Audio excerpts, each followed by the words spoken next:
Primeira a Timóteo, primeira carta de Paulo para Timóteo, capítulo 1, versículo 1 e 2.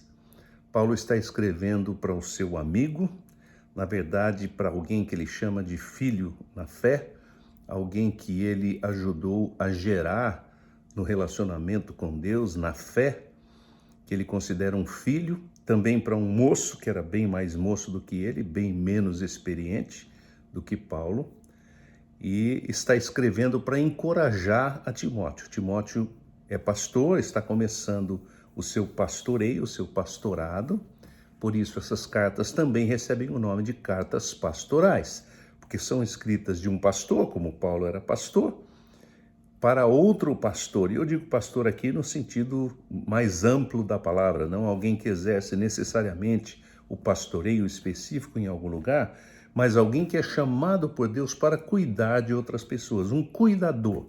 Então, cuidador ou pastor, esse era Paulo com relação a Timóteo. E ele escreve, e algumas coisas importantes só nesses 2 primeiros versículos. A introdução de uma carta naquela época não vinha primeiro com o nome do lugar onde você está escrevendo, como a gente faz hoje em dia, e nem a data na qual você está escrevendo, ainda que essas coisas sejam importantes, mas era um pouco mais afirmativa quem está escrevendo e para quem é a carta. Quem é o remetente e quem é o destinatário. Então a carta começa assim: quem lhe escreve sou eu, Paulo, que pela autoridade de Deus, nosso Salvador, e de Jesus, nossa esperança, fui designado embaixador deles.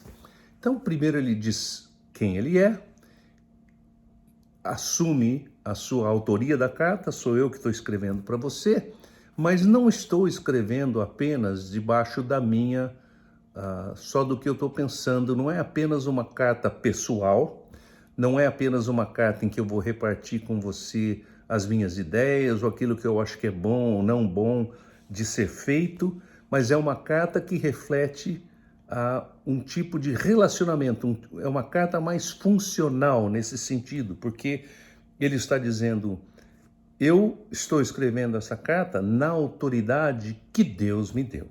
Então, está chamando a coisa para um lugar mais alto, ele está dizendo, Deus, que é o nosso Salvador, me deu essa autoridade, Jesus, que é nossa esperança, me deu essa autoridade, qual?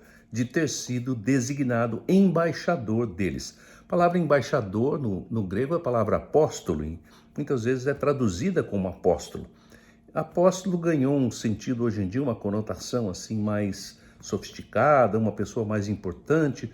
Na verdade, a palavra significa apenas alguém que foi enviado no lugar e na autoridade de outra pessoa. Por isso que eu escolhi a palavra embaixador. Ou seja, quando você é embaixador em um país, o que você fala naquele país não reflete apenas a sua opinião. Se eu fosse embaixador, por exemplo, do Brasil aqui nos Estados Unidos, e eu dissesse, olha, eu acho que as relações dos Estados Unidos e o Brasil devem ser assim, assim. Eles não iriam entender isso como uma opinião do Guilherme. Eles iriam entender, esta é a posição do governo brasileiro. Por quê? Porque o fulano é um embaixador, ele é um representante oficial, um representante autorizado pelo governo para falar em nome dele. Assim como o profeta era o porta-voz de Deus no Antigo Testamento, o apóstolo é a voz de Deus, é o representante de Deus no Novo Testamento. Então ele diz assim, eu recebi essa incumbência de ser embaixador ou apóstolo de Deus mesmo, Deus que é nosso Salvador.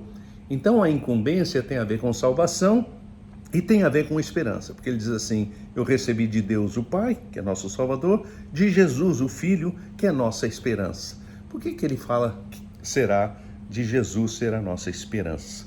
Porque há tantas coisas no correr da vida e mesmo no andar do ministério, mesmo na responsabilidade de servir as pessoas, em que a gente pode ter a tendência de ficar desanimado, da gente ficar desesperançado, às vezes as circunstâncias ao nosso redor, às vezes as situações que não têm nada a ver nem com a nossa vida pessoal, nem com a nossa vida familiar, quem sabe nem com a nossa vida profissional, mas tem a ver com circunstâncias externas, circunstâncias políticas, circunstâncias que vão além da nossa esfera de atuação ou de comando, ou situações em que a gente tem muito pouco controle.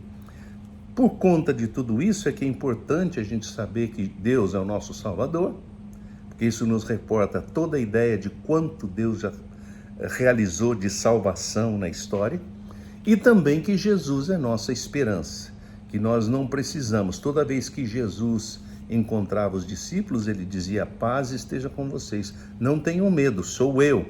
Ele sempre trazia esse espírito de: olha, você não precisa temer, porque eu estou aqui, porque a esperança de vocês pode ser firmada em mim. Então, a esperança também é da gente crer ou confiar naquilo que ainda não está lá. Se já estivesse lá, não precisaria de esperança. É o fato, está acontecido, está na minha frente. Mas quando não está lá, então é esperança. Eu espero, eu tenho anseio, eu aguardo alguma coisa melhor acontecer. Jesus é nossa esperança, Deus é o nosso Salvador. Paulo se apresenta para Timóteo dizendo: eu fui colocado como embaixador, como apóstolo de Jesus, por causa dessas duas coisas, da salvação e da esperança que nós temos em Deus, Pai e Filho. Daí ele diz para quem ele está escrevendo, o destinatário: escrevo a você, Timóteo, meu filho legítimo na fé. Que lindo isso, pensar que uma pessoa como Timóteo era filho dele, não era filho no sentido físico, no sentido do sangue, mas era filho no sentido da espiritualidade, no sentido da fé. Você recebeu a fé, você abraçou a fé por conta das palavras que você ouviu da minha boca, ou por conta das coisas que você me viu fazendo, por conta do meu testemunho de vida. Esse testemunho impulsionou você, não foi Paulo que salvou a ele, o Salvador é Deus, não confunda as coisas. Mas Paulo foi o instrumento de Deus para a salvação de Timóteo. Então ele podia dizer com certo orgulho, com tranquilidade, que Timóteo era seu filho na fé. Ele diz assim: escrevo para você, Timóteo, meu filho legítimo na fé. Repouse sobre a sua vida a bondade, a misericórdia e o shalom de Deus Pai e do Messias Jesus, o nosso Senhor. Repouse sobre a sua vida. Depois que ele diz para quem é a carta, ele diz que o propósito da carta, entre outras coisas, vai ter muitas outras coisas pela frente, mas é declarar uma bênção sobre a vida dele. Eu, como seu pai, eu como alguém que te ama, eu como alguém que estou preocupado com a sua vida, para onde ela está indo, quem você é, o que você tem feito, o teu ministério aí em Éfeso, eu como teu mentor, quero dizer para você 3 coisas. Quero pedir que essas 3 coisas repousem sobre a sua vida. É uma espécie de bênção, que venha alguma coisa e desça sobre você e permaneça com você. Bondade, misericórdia e o shalom de Deus. As 3 coisas vêm de Deus. Bondade, porque Deus é bom. Sem a compreensão de que Deus é bom, a nossa fé não pode ir para lugar nenhum. Se nós temos dúvida, se nós temos conflitos teológicos, se nós paramos e pensamos assim: mas se Deus fosse bom, então isso não aconteceria. Mas se Deus fosse bom, enquanto nós temos essas dúvidas, não tem como eu entender de fato quem Deus é. Deus é bom e Ele é sempre bom. Por definição, Deus é bom. As coisas que acontecem, claro, tem que passar pela permissão dEle, porque nada acontece que Deus não conheça.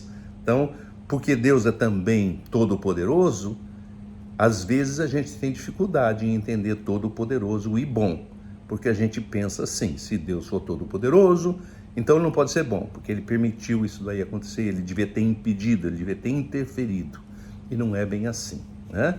Então ele diz assim: que a bondade do Senhor repouse sobre a sua vida. Bondade é a capacidade de fazer o bem, de querer o bem, de pensar o bem sobre outra pessoa. Então, bondade, só como exemplo, né? A fofoca é uma manifestação de maldade, porque eu estou promovendo ou divulgando alguma coisa que não é negativa sobre alguém, senão não é fofoca. Se eu falar o bem de alguém, não vai ser uma fofoca, não é? Então ele diz assim: a bondade, a misericórdia. Misericórdia é Deus colocar o seu coração na nossa miséria. Literalmente é isso que significa misericórdia.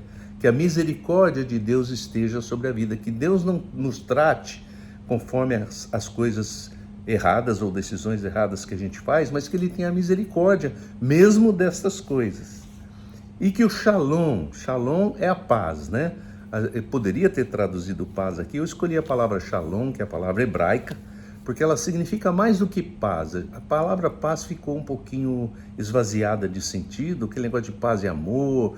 Paz parece que eu estou sentindo bem, eu estou de bem com a vida, eu tomei umas, estou bem. Então, essa ideia de paz é completamente diferente da ideia do shalom. O shalom significa a tranquilidade de você estar com os seus relacionamentos no lugar, acertados, definidos, claros, íntegros, a integralidade dos relacionamentos da vida da gente. Esse é o shalom. Então, essas três coisas é que Paulo está declarando sobre a vida de Timóteo como bênção. Que sejam bênçãos sobre a sua vida nessa semana.